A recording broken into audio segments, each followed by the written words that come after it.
Hello hi ಗೆಳೆಯರೆ, ನಾವು ಹೋಗ್ತಾ ಇರೋದು ಇವತ್ತು ವಿಧಾನಸೌಧ. ಇದು ಬಂದಿರೋದು ನಮ್ಮ ಬೆಂಗಳೂರಿನ ನಗರ ಕೇಂದ್ರ ಬಿಂದುವಾದ ಕಬ್ಬನ್ ಪಾರ್ಕಿನ ಒಳಗೆ. ಇದು ನಾವೇನಂದರೆ ಫಸ್ಟ್ ಟೈಮ್ ಹೋಗ್ತಾ ಇರೋದು ಒಳಗಡೆ. ತುಂಬ ಕ್ಲೋಸಾಗಿ ನೋಡಿಕೊಂಡು ಬರೋಣ ಅಂತ ಹೊರಟು. ಆದರೆ ಒಳಗಡೆ ಹೋಗೋದಕ್ಕೆ ತುಂಬ ಸೆಕ್ಯೂರಿಟಿ ಚೆಕ್ ಇತ್ತು. ನಮ್ಮ ಫ್ರೆಂಡ್ಸ್ ಸಹಾಯದಿಂದ ನಾವು ಒಳಗಡೆ ಹೋಗಿ ವಿಧಾನಸೌಧ ಎಲ್ಲ ರೌಂಡ್ ಹಾಕ್ಕೊಂಡು ಫೋಟೋ ಶೂಟ್ ಮಾಡಿ ಬಂದಿದ್ದು. ಆದರೆ ಅವತ್ತೊಂದು ವಿಶೇಷ ಇತ್ತು. ಏನಪ್ಪ ಅವತ್ತು ಪರಿಸರ ದಿನಾಚರಣೆ ಅಂತ ತಾರಾ ಮೇಡಮ್ಮು ಮತ್ತು ನಮ್ಮ ರಾಜ್ಯಪಾಲರು ಕೂಡ ಇದ್ದರು. ರಾಜ್ಯಪಾಲರು ಇದ್ದಿದ್ದರಿಂದ ತುಂಬ ಅದು ಗ್ರೀನ್ ಹಸಿರಾಗಿ ಕೂಡ ಎಂಟ್ರಿ ಎಲ್ಲ ತುಂಬ ಚೆನ್ನಾಗಿ ಮಾಡಿದರು. ಇದು ನಾನು ಹಾಕ್ತಿರೋದು ತುಂಬ ಹಳೆಯ ವಿಡಿಯೋ. ಏನೋ ಕಾರಣ ಅವಾಗ ಹಾಕಕ್ಕೆ ಇಷ್ಟ ಇರಲಿಲ್ಲ, ಹಾಕಿರಲಿಲ್ಲ. ಅದು ನಾನು ಅವತ್ತು ಕೂಡ ರಜಾ ಅಂತ ಕೆಲಸದಿಂದ ರಜಾ ತಗೊಂಡು ಒಂದಿನ ಹುಷಾರಿಲ್ಲ ಸಾರ್ ಅಂತ ಸುಳ್ಳು ಬೇರೆ ಹೇಳಿ ವಿಧಾನಸೌಧ ನೋಡೋಕೆ ಹೋಗಿದ್ದು.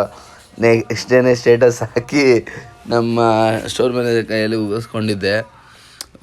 ಹಿಂಗೆಲ್ಲ ಮಾಡ್ತಿದ್ಯಾ ನೀನು ಅಂತಂದಿರು. ಅದು ದೊಡ್ಡ ಕತೆ ಬಿಡಿ. ನಾನು ಹೇಳಬೇಕಾಗಿದ್ದು ಸ್ಮಾಲ್ ಇನ್ಫಾರ್ಮೇಷನ್ ಕೊಡೋಣ ಅಂತ ಬಂದೆ. ನಾನು ಇದು 2ನೇ ಟೈಮ್ ಹೋಗ್ತಾ ಇರೋದು. ನಾನು ಫಸ್ಟ್ ಟೈಮ್ ಹೋದಾಗ SM ಕೃಷ್ಣ ಮುಖ್ಯಮಂತ್ರಿ ಆಗಿದ್ದರು. ಆವಾಗ ಏನಂದರೆ ಎಂಟ್ರಿ ನಮಗೆ ಫ್ರೀ ಆಗಿತ್ತು. ನಾನು ವಿಧಾನಸೌಧನ ಸುತ್ತಿ ಒಂದು ರೌಂಡ್ ಹಾಕಿ ಎಲ್ಲ ನೋಡಿದ್ದು. ಒಳಗಡೆ ಕೂಡ ಎಂಟ್ರಿ ಇತ್ತು. ಯಾವುದೇ ಒಂದು ಸಿಂಗಲ್ ಸೆಕ್ಯೂರಿಟಿ ಇರಲಿಲ್ಲ. ಅದಾದಮೇಲೆ ಒಂದು ನ್ಯಾಷನಲ್ ಇಶ್ಯೂ ಆಗಿತ್ತು, ಹಂಗಾಗಿ ಅದು ಪಾರ್ಲಿಮೆಂಟ್ ಅಟ್ಯಾಕ್ ಆಗಿತ್ತು. ಹಂಗಾಗಿ ಫುಲ್ ಸೆಕ್ಯೂರಿಟಿ ಕೂಡ ನೆಕ್ಸ್ಟ್ ನಾನು ಹೋಗೋಕ್ಕೆ ಒಳಗಡೆ ಹಾಗೇ ಇರಲಿಲ್ಲ. ಸೊ ಇದಾದಮೇಲೆ ಇದೇ ಫಸ್ಟ್ ಟೈಮ್ ನಾನು ಹೋಗ್ತಾ ಇರೋದು. ಒಳಗಡೆ ಎಲ್ಲ ತುಂಬ ನೋಡೋದಕ್ಕೆ ತುಂಬ ಅಲಂಕಾರ ಇದೆ. ನಾರ್ಮಲ್ ಎಲ್ಲ ಕಟ್ಟಡಗಳಿದ್ದಂಗೆ ಇರುತ್ತೆ. ಹೊರಗಡೆ ನೋಡೋದಕ್ಕೆ ಮಾತ್ರ ನಿಮ್ಗೆ ಅಷ್ಟು ಗ್ರ್ಯಾಂಡಾಗಿ ಕಾಣಿಸುತ್ತೆ. ಆದರೆ ನಾರ್ಮಲ್ ಅದು ಒಳಗಡೆ ಕಟ್ಟಡಗಳಿದ್ದಂಗೆ ಎಲ್ಲ ಆಫೀಸು ಎಲ್ಲ ಮನೆಗಳಿದ್ದಂಗೆ ಇರುತ್ತೆ. ಆದರೆ ನಿಂಗೆ ಕೆಳಗಡೆ ಹಾಲ್ ಮಾತ್ರ, ನಾವು ಹೋಗಿದ್ದ ಹಾಲ್ ಮಾತ್ರ ತುಂಬ ವಿಶಾಲವಾಗಿತ್ತು. ಊಟ ಮಾಡೋದಕ್ಕೆ ಎಲ್ಲದಕ್ಕೂ ಒಂದು ಆರಾಮದ ಜಾಗ ಇತ್ತು. ಟೀ, ಕಾಫಿ, ಬನ್ನು, ಬೋಂಡ, ಏನೇನೋ ವೆರೈಟಿಯಾಗಿ ಅವತ್ತು ತಿಂಡಿ ಕೂಡ ಇತ್ತು. ನಾವು ಕೇಸರಿ ಬಾತು ಇದೆಲ್ಲ ತಿನ್ಕೊಬಂದಿದ್ದು. ಅಂದರೆ ತುಂಬ ನಮಗೆ ರಿಚ್ ಅನ್ನಿಸ್ತು. ಏನಪ್ಪ ಇವಾಗ ನೋಡೋದಕ್ಕೆ ಫುಲ್ ಸೆಕ್ಯೂರಿಟಿ ಇದೆ, ಒಬ್ರೂ ಒಳಗಡೆ ಬಿಡ್ತಿಲ್ಲ. ಆದರೆ ಅದು ತುಂಬ ಒಳ್ಳೆಯದು. ಇದು ವಿಧಾನಸೌಧನ ಕಟ್ಟಿಸಿದ್ದು ಸ್ಟಾರ್ಟಿಂಗ್ ಬಂದು ಕೆಂಗಲ್ ಹನುಮಂತಯ್ಯನವರು. ಅದಾದಮೇಲೆ ಈ ವಿಕಾಸ್ ಸೌಧನ SM ಕೃಷ್ಣ ಅವರು ಸ್ಟಾರ್ಟ್ ಮಾಡಿದ್ರು. ನೆಕ್ಸ್ಟ್ ಬಂದು ಕುಮಾರಸ್ವಾಮಿಯವ್ರು ಬಂದು ಬೆಳಗಾವಿಲಿ ಸೇಮ್ ವಿಧಾನಸೌಧನ ನಿರ್ಮಾಣ ಮಾಡಿದ್ರು. ಹಾಗೆಲ್ಲ ಜನಸಾಮಾನ್ಯರಿಗೆ ಒಂದು ವಿಶೇಷವಾಗಿ ಅಧಿಕಾರ ಇರೋದು. ತಮ್ಮ ತಮ್ಮ ನಾಯಕರನ್ನು ತಮ್ಮ ಆರಿಸಿ ಅಧಿಕಾರಕ್ಕೆ ಕೂರಿಸಿದಂಥ MLA MP ಗಳನ್ನ ಮೀಟ್ ಮಾಡೋದಕ್ಕೆ ಡೈರೆಕ್ಟಾಗಿ ಒಂದು ಅವಕಾಶ ಸಿಗೋದು.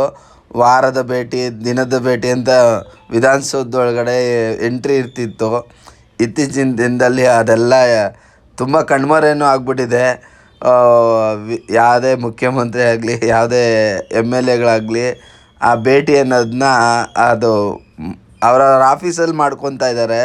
ಆದರೆ ವಿಧಾನಸೌಧದಲ್ಲಿ ಎಂಟ್ರಿ ಇರೋಲ್ಲ, ಜನಸಾಮಾನ್ಯರಿಗೆ ಅವಕಾಶಗಳು ಸಿಗ್ತಿಲ್ಲ. ಅದೊಂಥರ ಇದಾಗ್ಬಿಟ್ಟಿದೆ. ಆದರೆ ನಾನು ಹೇಳೋದೇನೆಂದರೆ ಏನಪ್ಪ ಅಂದರೆ ಮೊದಲಿನಂತಿದ್ರೆ ಚೆನ್ನಾಗಿರುತ್ತೆ.